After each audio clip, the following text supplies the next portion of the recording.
Fight for the Children. Save the Race. Chapter 4. Stanley Kowalski and the Tennessee Williams character. The subject, Confucio So, was not an isolated figure. He existed within a network of complex, often vicious personal relationships.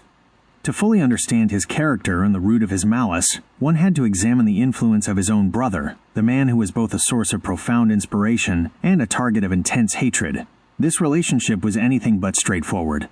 While I initially observed a complex dynamic, the reality was starker. Character was a brother to the subject, even if Confucio himself didn't yet acknowledge it. The relationship was an enemy-friend dynamic that provided the spiritual template for the cruel dramas Confucio So later enacted on the witch cam. The streetcar dynamic, Stella, Blanche, and Stanley. The subject, Confucio So, was obsessed with the play A Streetcar Named Desire, using its key characters to cast and define his own life's central conflict. Mary is Blanche Dubois. The core witch, Proud Mary, was the doomed, trapped figure who desperately wanted to walk away but was anchored by fear, love, and the horrific sexual assault of the demons. She was the one who would ultimately be paraded every 2 years at the parole hearings, gazing off like Blanche Dubois in a pathetic, futuristic reminder to the bear.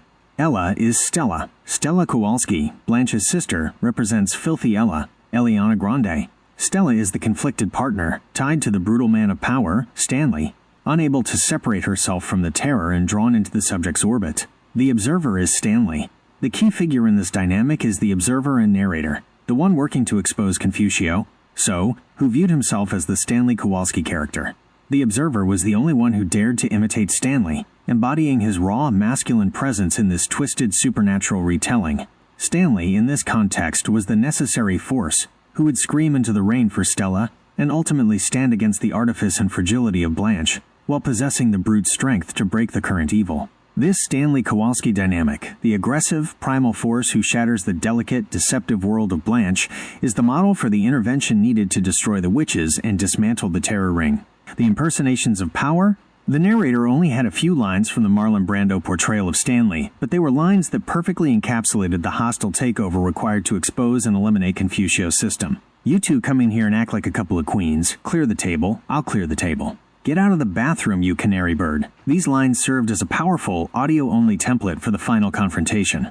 A masculine voice of authority that would cut through the confusion, demand accountability, and violently clear the table of the witches. The final, desperate plea, Stella, is the core emotional expression of the tragedy and the love that drives the need to rescue the victims of Confucio So's vicious game.